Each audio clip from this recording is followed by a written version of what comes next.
Bismillahirrahmanirrahim. Um, Today we talk about basics of HTML and CSS, how to combine together both of these guys. Okay. Um, Basically, we saw in the class that HTML, that is the hypertext markup language, right? HTML is to design the building blocks of the websites. So whatever you see in the website, it will construct that, okay? And CSS is used for aesthetics, for color, for size, okay? For dimensions, for aesthetics.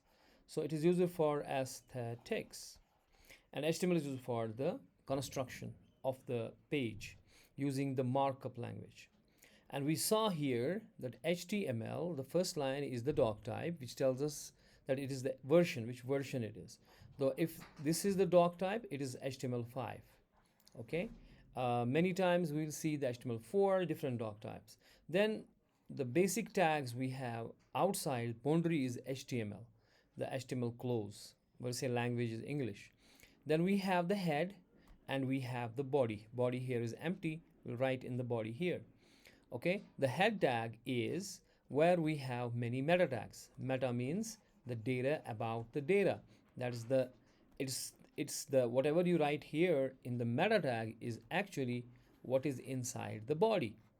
Okay, okay, so let's get started with this and then we will say how to do it things.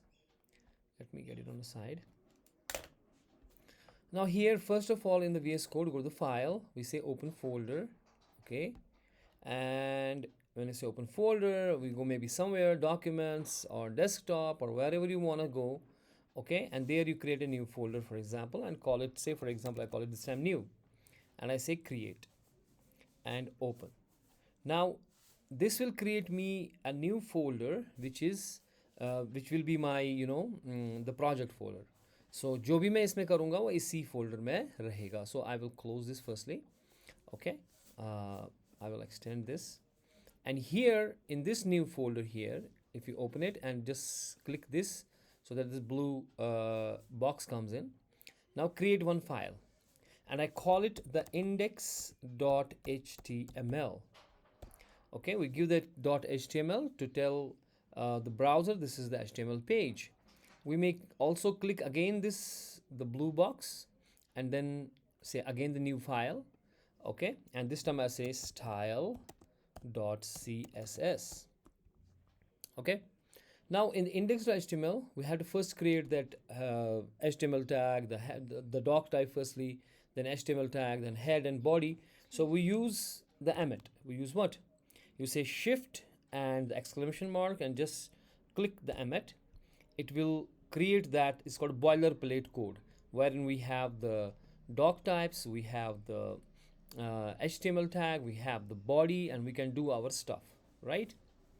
Okay, now here we say whatever we write, whatever we have to create our website, that will be created in this body tag, and the meta tag is saying something about that code. Okay, like we are saying that we are using the UTF-8 character set, which is how we represent A, how we represent B. I told you in the class how we represent K. For example, whatever the characters we have on the keyboard or whatever you are seeing here on the monitor this time. Okay, this code, file, edit, inside it is all zeros and ones.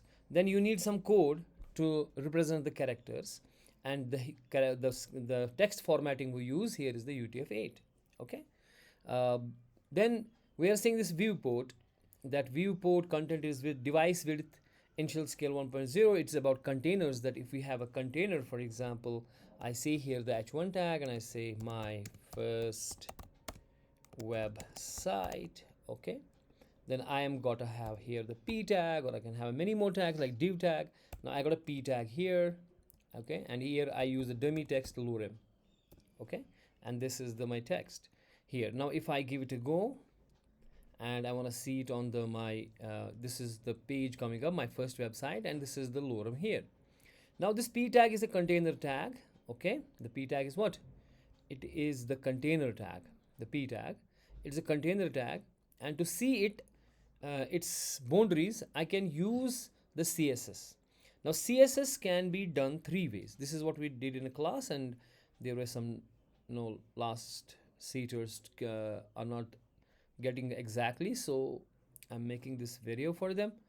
Now here we go. Now we said, firstly, that CSS can be attached with our HTML, because why?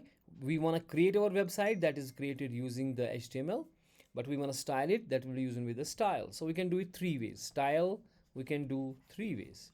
Number one is inline. Inline means wherever the tag is, you can put the style with the tag itself. Okay. Number two is internal. Internal is where you put in the header, on the top. Not necessarily put a header, you can put it anywhere before the tags. Okay, so maximum times we put it in a header here. Okay, somewhere here in the header, so that will be applied for all the tags. And number third is external. External means we are having a style external to this file, so that means that's why we have created the style.css. Maybe we create our style in this style.css, right? So let us see all the three here, which I taught you in the class, but there are many complaints that they can't, I'm not properly audible there, so let me make this video so you get it exactly. So that means if I want to create the style to this p tag, and I want to show the border, the container, I use the style tag here. You say just sty, the Emmet is giving, just press enter, and then the border, I want this time the border. Okay, and I am saying, say 2 pixel, solid, and color is red. Okay, now I got a 2 pixel solid red border which is coming up. So if I see it on my browser, it's coming up as you see here. Okay, but if I do one thing, that I actually do what, I make it shorter or longer. You see, if I'm making it shorter, the window is making, this is called a viewport, the size of the window. For example, mobile phone has smaller size than other screens, than laptops, than big TVs and all. So whatever the screen size you have, that's called viewport. Now this is my viewport, and as you could see here, this box, the container which was here, the paragraph tag, is actually adjusting. It's what, if you could see here, it is adjusting to the screen size. This is my screen size is this much, right? The screen width is this much, so it is adjusting. If you see, if I skews it more, okay, here if I skews it more, why is it click? So it's getting adjusted. See the box, red box, it's getting adjusted as per the screen size. The smaller you make, the box becomes smaller. How this happened? Because in our meta tag here, we have told him that that viewport, whatever the viewport is, आपका जो width है device की, उसी हिसाब से आप containers को बनाओ. So you have a div tag, you have a p tag, or any tag which is a container tag, they will adjust automatically. Okay, but if I make the text bigger, if I make the, this text, I make it very big, for example, okay, if I make the font size very big, that font size will not adjust, it will go outside the screen. So that means you have to do something to add, to make these font size. Say for example, tomorrow you may have pictures, okay, you may have the big pictures here. So for example, I got a big picture here, and when I squeeze, the picture will not get squeezed. So that means if I put the same site on a mobile phone, ये adjust ही नहीं होगा. So to make it adjustable as per the device, it's called a responsive website. It's called responsive website. So उसके लिए HTML में हमारे पास है, it's called as CSS में हमारे पास है, that's called media queries. We can use media queries so that कि हमारे जो ये text है या pictures हैं, वो भी skews हो as per the screen size. लेकिन जो मेरे divs हैं, जो मेरे containers हैं, वो automatically screen size में adjust हो रहे हैं because I used a meta tag. Okay, that is this one, that viewport, content width, device width, initial scale 1.0. It will adjust as per the viewport. What is viewport? The screen size. Okay, so to make our website adjusting the screen size is called that we are doing it as a responsive. So whenever we build a modern website, we use what is called as mobile first. We use mobile first. Mobile first design. So we think about the mobile phones, then we pan out to the other big screens. Okay. Now we later on we will see how to make our websites beautiful as per the as per what, as per the screen size. Say for example, if I go to your cluster university, it was already here, I guess. This is my cluster university site. Okay, if you look at it in a big way here, look at this cluster university site. It has got a menus, the big menus, okay, and all that. But if I skews it, if I actually make it smaller, okay, if I actually make it smaller, just see the menus, what will happen to the menus.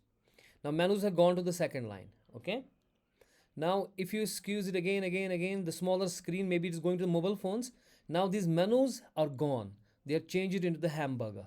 We'll do this in the class, that how we convert this into the hamburger. Now this menus are gone here because आपके पास जगह नहीं है. So ये जो है कि आपका website adjust कर पा रही है as per the device width, जो आपका स्क्रीन साइज है, which is called as viewport. It is called being responsive. So you are building a response. So this cluster university site is responsive. Why is it responsive? Because it is adjusting to the screen size. Okay, imagine कि अगर इसमें screen size adjust नहीं किया होता, hamburger नहीं होता, तो वो मेनूज़ का तो हाल ही ख़राब हो जाता ना. वो मेनूज़ ने पूरा स्क्रीन पकड़ना था और फिर वो कुछ दिखता नहीं उस साइड में अंदर. तो मोबाइल फ़ोन में हमें सिर्फ मेनूज़ दिखते हैं, हमें समझ नहीं आता क्या चल रहा है. ठीक है. So you are squeezing things, you are making font smaller as per the screen size. तो जितना बड़ा आपका होगा, आपका फॉन्ट साइज इंक्रीज़ होगा, आपका जो है चीज़ें अलग अलग हो जाएंगी. ठीक है, पैन आउट हो जाएगा चीज़ें. So it's called being responsive. और ये responsive, that's what called mobile first design. You have to do it, you have to later on learn how to do it, making your website responsive. लेकिन यहाँ पे जो containers हैं उसके लिए इंतज़ाम है मेटा टैग के अंदर कि वो रिस्पॉन्सिव है. सो कंटेनर्स और responsive, as you could see कि हमारे जो कंटेनर है ये रिस्पॉन्सिव है because adjusting to the screen size. लेकिन अगर मैं यही जो टेक्स्ट है या फॉन्ट है इसका बहुत बड़ा करता, फिर मैं इसको कम बड़ा करता, तो वो नहीं होता. ठीक है ना. Okay, now this was one thing. Now second thing is I am putting up the style. Where I put the style? Inside the tag, within the tag boundaries. This is my tag, opening tag. This is opening tag. This is close of this tag. So this style is inside that. Now if I have another p tag, for example, and I put up another lorem here or something. Lorem is just a dummy text कि मतलब आप लंबा text नहीं लिखना चाहते हो तो आपको एक डमी टेक्स्ट दिया जाता है. So now if I do this and I want to see this, now it doesn't have that border. Why? Because जो style है आपने inline किया हुआ है. This is an inline styling to this tag. It won't happen to this tag. So if I want कि नहीं भाई सबको हो जाए जो p tags मेरे पास हैं, so therefore you can do it on the top and use a style tag. Okay, this is a style tag. This will be applied for all. Now if I write something here, that means it applied for all, but we have to tell कि मुझे किस में style डालना है, क्या h1 में डालना है, p में डालना है. मेरे पास यहाँ फॉर एग्जांपल एक div टैग है.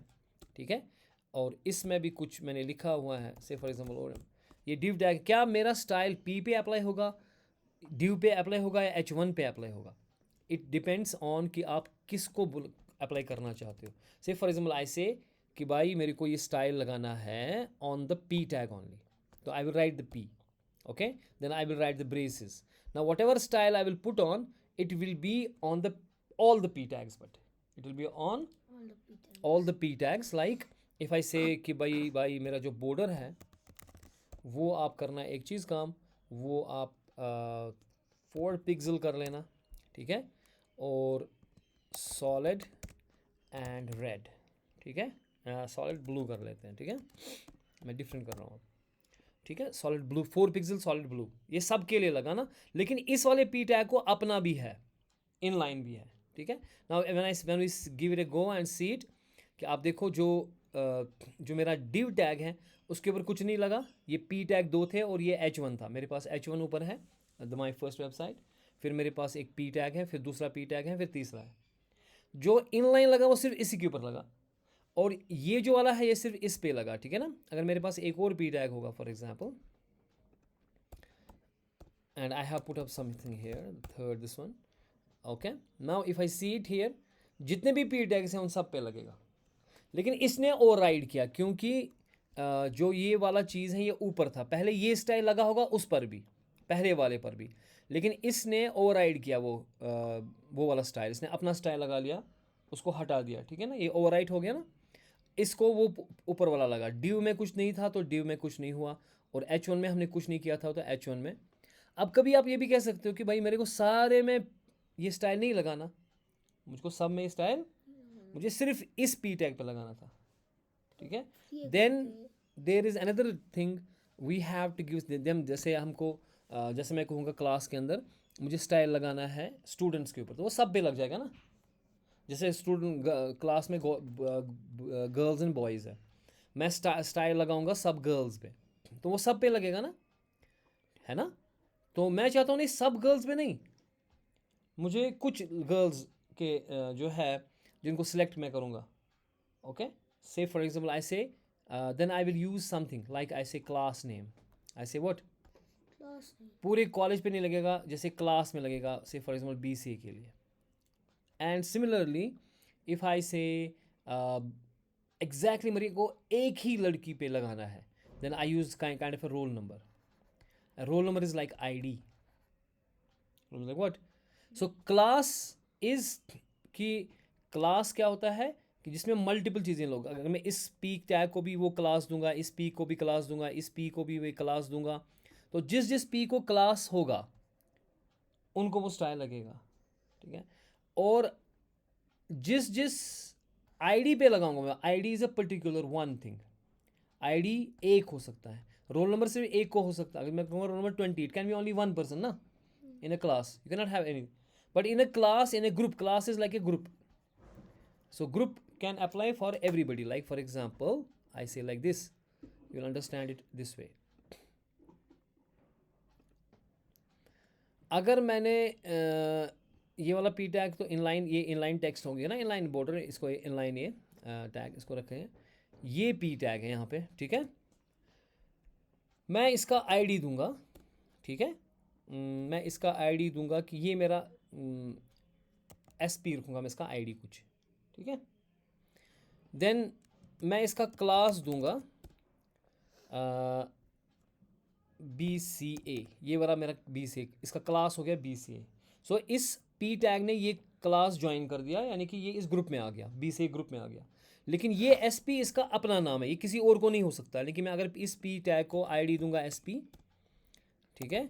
Now this is an error, क्यों, क्योंकि आपने ID एक को दिया है, अगर आपने क्लास में रोल नंबर किसी को दिया है तो दूसरे को भी आप वही रोल नंबर नहीं दे सकते हो, ID can be, so may be this is SP2, okay, now it doesn't have problem, लेकिन क्लास ये ग्रुप ज्वाइन कर सकता है लाइक BCA, है ना।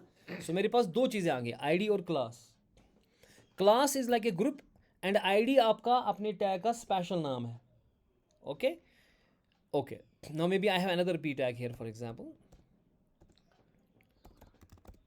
and I'm not putting up anything, maybe this has an ID of SP3 whatever, और इसने ये क्लास ज्वाइन नहीं किया, सिर्फ इसने और इसने ये क्लास ज्वाइन किया है, ठीक है। और अगर मैं यहाँ पे P टैग कह रहा हूँ, it means all the P's, जितने भी पैराग्राफ्स हैं उन पे ये स्टाइल लगने वाला है, ठीक है। Now you see all the P tags, उन पे ये लग गया, पहले वाले को नहीं लगा क्योंकि उसमें इनलाइन था, वो हटाया नहीं हमने, अच्छा वो है इसमें, इसको इनलाइन था तो इसको अपना वो ओवरराइड हो गया, इसको वो भी लगा और फिर उसके बाद इसने ये ओवरराइड किया, ठीक है ना। और जब मैं P कह रहा हूँ उन सब पे लगा। अब मैं अगर कहूँगा नहीं मेरे को P नहीं चाहिए, मेरे को ID हैश से दिखाते हैं हम, मैं कहूँगा hash SP, hash SP ID किसका है, इस वाले का है ना, मैं इसको लिखूंगा अंदर ID SP, ठीक है ना, मैं ID SP लिख रहा हूँ ऐसे पे, ठीक। अब मैं ये ID SP इसका है ना, तो अब अगर मैं देखूंगा स्टाइल, ये सिर्फ SP पे लग रहा है, इस वाले पे जिसका ID मैंने जिक्र किया। If I would have said कि नहीं मेरे को ये SP2 वाले पे लगाना है, तो अब ये स्टाइल SP2 वाले को लगेगा, पर्टिकुलर गर्ल, पर्टिकुलर टैग जिसको मैंने ID दिया, अब सारे पी पे नहीं लगाए ना, जिसका ये आईडी है, ये आईडी इसका था, इसको अगर मैं sp3 को कहूँगा, अब हैश से हम आईडी दिखाते हैं, it is a particular tag, ID means particular, जैसे रोल नंबर पर्टिकुलर, ठीक हो गया। तीसरा चीज़ अगर मैं बताऊँगा अब यहाँ पे कि नहीं, मैं ग्रुप ऑफ टैग्स पे लगाना चाहता हूँ, ठीक है, जिन्होंने कोई क्लास ज्वाइन किया होगा। So class is a group, class is a, तो वो हम डॉट से दिखाते हैं, किससे, डॉट मैंने बी से किया ना।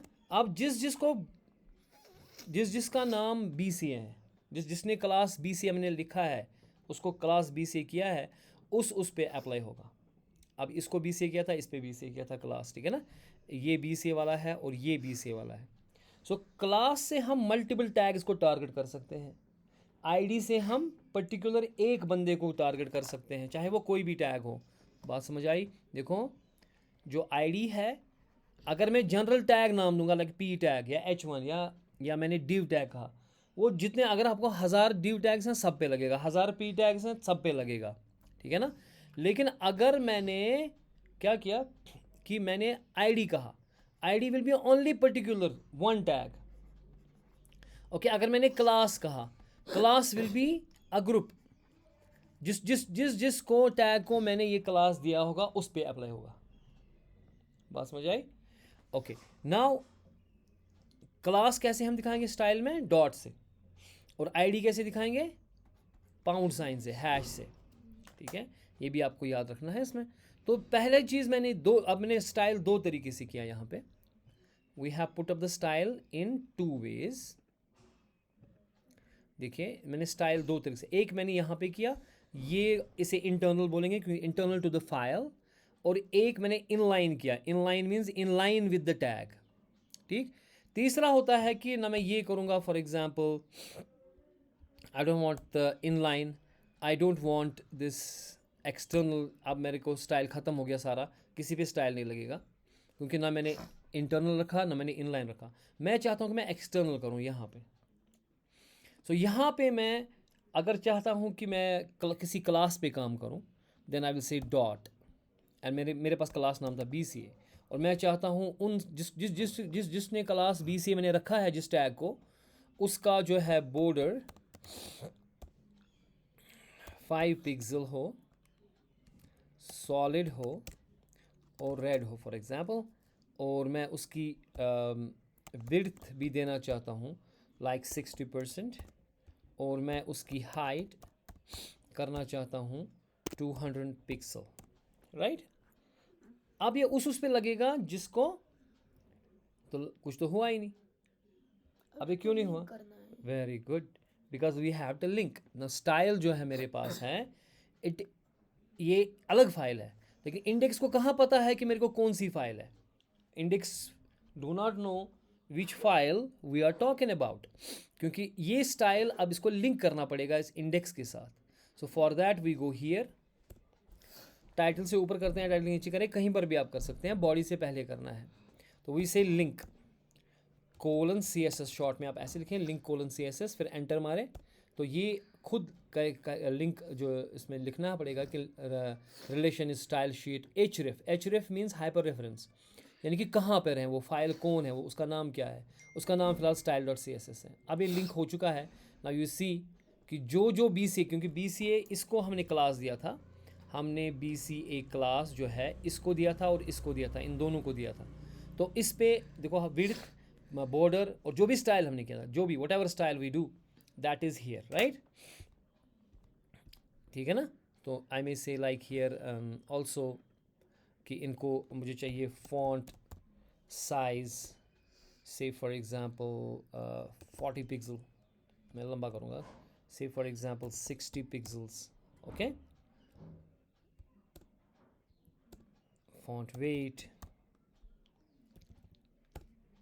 से फॉर एग्जांपल बोल्डर, ओके। अब मैंने ये कर दिया इनको। अब आप देखो जो ये वाले लोग हैं जिनको BCA था, अब देखो ये इससे बाहर निकल गया ना, ठीक है, देखो ये इससे बाहर निकल गया क्योंकि फॉन्ट मैंने बहुत ज़्यादा कर दिया ना, font size, let me put up the some 40 pixel, okay, let us see, थोड़ा सा इसको इसमें एडजस्ट करेंगे क्योंकि ये एडजस्ट होगा नहीं, क्योंकि आपको करना पड़ेगा खुद से। Now this is the thing, ठीक है। देखो अब जिसने ये BCA क्लास किया था, जिसने BCA क्लास किया था। अगर मैं आईडी की बात करूँ then I have to use the hash. जैसे मैंने कहा था एसपी, जो एसपी फॉर एग्जाम्पल SP3 वाला जो बंदा है, SP3 वाला बंदा जो है, हैश क्योंकि आईडी से किया था, डॉट क्लास नेम, उसके ऊपर ये टैग लगाओ आप, उसके ऊपर आप बॉर्डर जो है वो रखो 3 पिक्सल सॉलिड ब्लू। ओके, और अब आप देखो ये सिर्फ उस पे लगेगा जो SP3 वाला था, क्योंकि आईडी एक बंदे का होता है और क्लास मल्टीपल बंदों का होता है। तो लेकिन अगर मैं पी टैग कहूँगा, क्या कहूँगा कि भैया पी टैग पे लगाओ, जो पी जितने भी पी टैग है उन पे ये काम करो। So it will be applied for all the p tags. और अगर लास्ट में आपने पी टैग लिखा ना, तो जैसे मैं ये कहूँगा यहाँ पे कमांड C, यहाँ पे करूँगा command V, border 5 pixel solid, इसको मैं कलर डिफरेंट करता हूँ, यहाँ पे क्लिक करें इधर बीच में रेड में, और may be you choose the bluish colour, may be light blue, और ग्रीन में करेंगे डिफरेंट। तो ये ग्रीन कलर हो गया इसका, ठीक है। विड्थ इसकी जो है 60% के बजाय 70 कर दें, हाइट इसको 100 पिक्सल कर दें, और फॉन्ट साइज़ जो है इसका 20 पिक्सल कर दें। ओके, अब आप देखोगे इट इज़ जो ग्रीन है वो किस पे लग गया, वो पहले पे लगा, ठीक है, क्योंकि पी टैग मैंने यहाँ पे कहा पहले ये हुआ, फिर ये हुआ, फिर पी टैग हुआ, फिर वहाँ पे इनलाइन भी हो गया, तो ये लग गया। अगर अब मैं एक काम करूँगा कि मैं इसको काटूँगा, पी टैग जो है यहाँ पे एक कंट्रोल C, अगर मैं फ़िलहाल ये पहले काटूँगा ये सारा, so this p tag will be applied for all the p tags. Okay, now control Z, now अगर मैं ये करूँगा बंद, now class will be applied for multiple people who are in that group, right. So ये जो 2 बंदे थे इस ग्रुप में, ठीक हो गया, कंट्रोल Z, और आईडी, और if I delete this, now ID will be only for a one particular tag that is having that ID SP3 इसको लगा था, सिर्फ इस पे अप्लाई होगा, ठीक हो गया। Okay, now control Z, now if you see one more thing that कि अगर हम इसको छोटा करेंगे, अगर हम इसको क्या करेंगे, we want to make it smaller, maximize है हम, देखो बॉक्स तो छोटा हो रहा है ना, लेकिन टेक्स्ट साइज आप देखो वही है, टेक्स्ट साइज चेंज नहीं हुआ। If you could see text size is still there ना, टेक्स्ट साइज आपका वहीं पर है जहां पर है ना। आपने छोटा साइज, बॉक्स छोटा हो रहा है, जितना बड़ा देखो उस हिसाब से बॉक्स बढ़ रहा है ना, लेकिन जो फॉन्ट साइज है वो छोटा नहीं हो रहा है। So it is not responsive, और website is not. So later on when we have to think about कि हमारी जो वेबसाइट है it can be opened by in the mobile phone.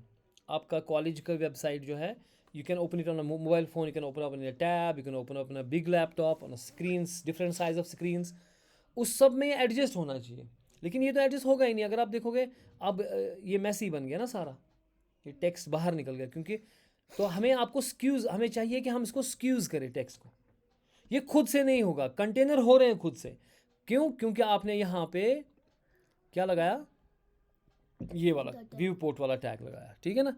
तो जो आपका मैंने बताया कि 3 तरीके से आप CSS कर सकते हो, इनलाइन कर सकते हो, इंटरनल कर सकते हो, एक्सटर्नल कर सकते हो। और स्टाइल लगाने का तरीका है कि हमने कहा, अगर हम रिवाइज करेंगे इस चीज़ को, दिस सिंपल थिंग, कि जो हम स्टाइल जो हमारे पास है, या तो हम इनलाइन करेंगे, इनलाइन का मतलब हो गया बिल्कुल जहाँ पे टैग है वहीं पे लगाएंगे, या तो हम इंटरनल करेंगे, इंटरनल का मतलब है कि हम हेड टैग में स्टाइल लगाएंगे, वो सब पे अप्लाई होगा। तीसरा तरीका है एक्सटर्नल, कि आप एक्सटर्नल फाइल बनाओ, इसमें फ़ायदा है एक्सटर्नल फाइल में।